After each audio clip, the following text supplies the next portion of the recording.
The man had relations with his wife Eve, and she conceived and bore Cain, saying, I have produced a man with the help of the Lord. Next she bore his brother Abel.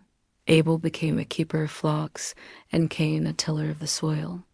In the course of time, Cain brought an offering to the Lord from the fruit of the soil, while Abel, for his part, brought one of the best firstlings of his flock. The Lord looked with favor on Abel and his offering, but on Cain and his offering he did not. Cain greatly resented this and was crestfallen.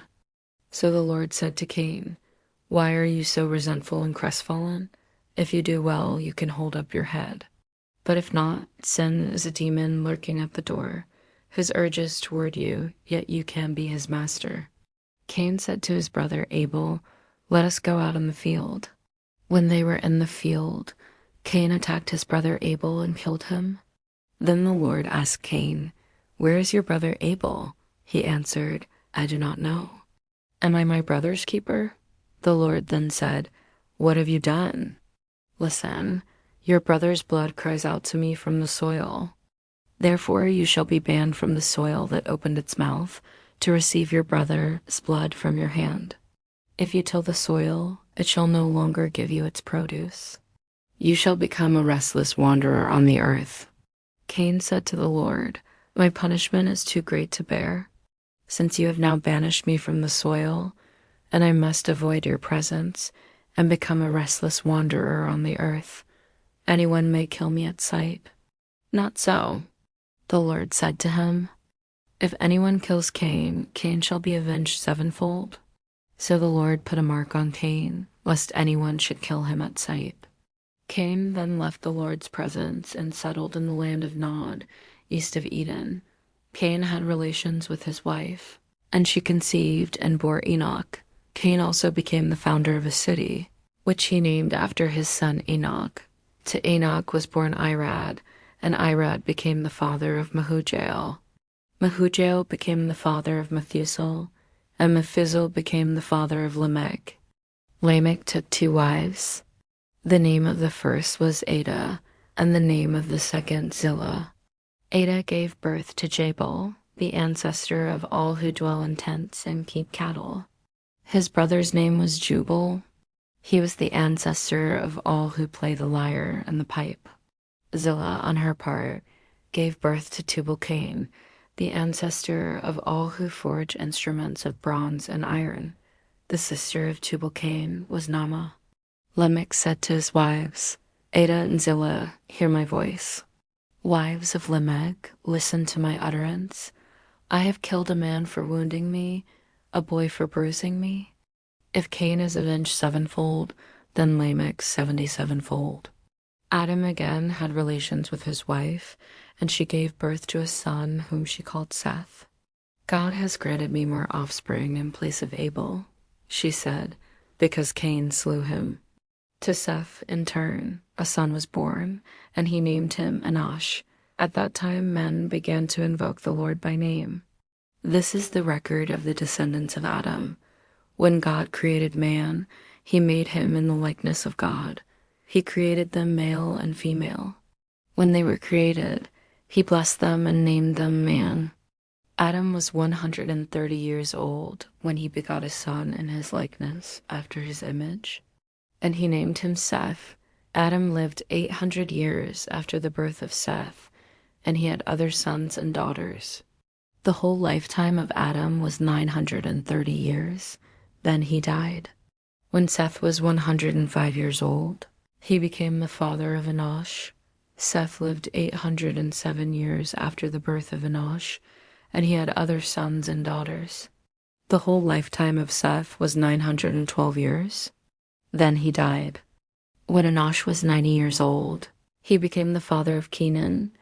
Enosh lived 815 years after the birth of Kenan, and he had other sons and daughters. The whole lifetime of Enosh was 905 years. Then he died. When Kenan was 70 years old, he became the father of Mahalalel. Kenan lived 840 years after the birth of Mahalalel, and he had other sons and daughters. The whole lifetime of Kenan was 910 years. Then he died. When Mahalalel was 65 years old, he became the father of Jared. Mahalalel lived 830 years after the birth of Jared, and he had other sons and daughters. The whole lifetime of Mahalalel was 895 years. Then he died. When Jared was 162 years old, he became the father of Enoch. Jared lived 800 years after the birth of Enoch, and he had other sons and daughters. The whole lifetime of Jared was 962 years. Then he died. When Enoch was 65 years old, he became the father of Methuselah. Enoch lived 300 years after the birth of Methuselah, and he had other sons and daughters. The whole lifetime of Enoch was 365 years. Then Enoch walked with God, and he was no longer here, for God took him.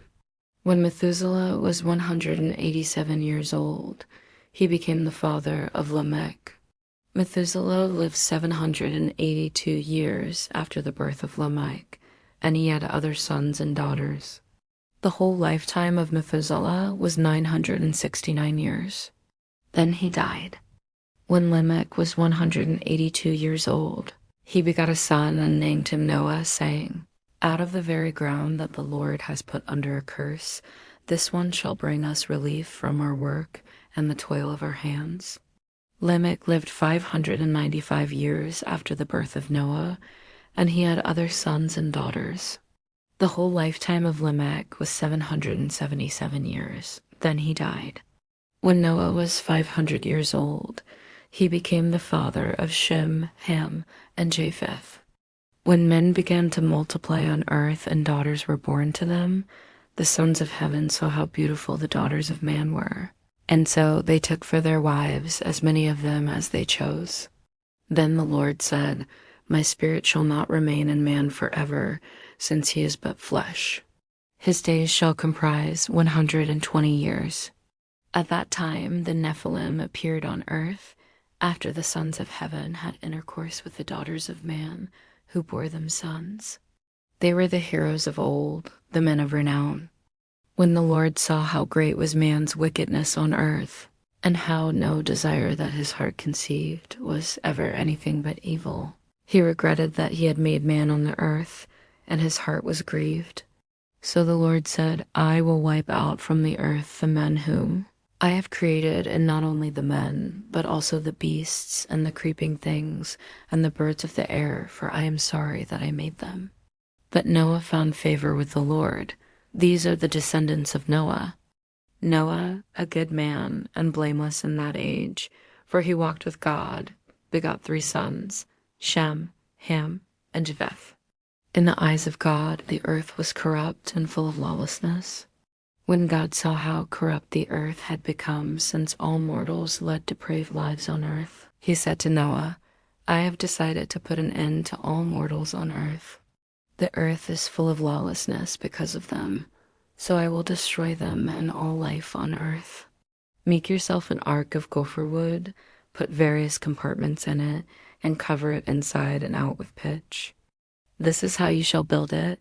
The length of the ark shall be 300 cubits, its width 50 cubits, and its height 30 cubits. Make an opening for daylight in the ark, and finish the ark a cubit above it. Put an entrance in the side of the ark, which you shall make with bottom, second, and third decks. I, on my part, am about to bring the flood on the earth, to destroy everywhere all creatures in which there is the breath of life. Everything on earth shall perish. But with you I will establish my covenant. You and your sons, your wife, and your sons' wives shall go into the ark. Of all other living creatures you shall bring 2 into the ark, 1 male and 1 female, that you may keep them alive with you. Of all kinds of birds, of all kinds of beasts, and of all kinds of creeping things, 2 of each shall come into the ark with you, to stay alive. Moreover, you are to provide yourself with all the food that is to be eaten, and store it away, that it may serve as provisions for you and for them." This Noah did. He carried out all the commands that God gave him.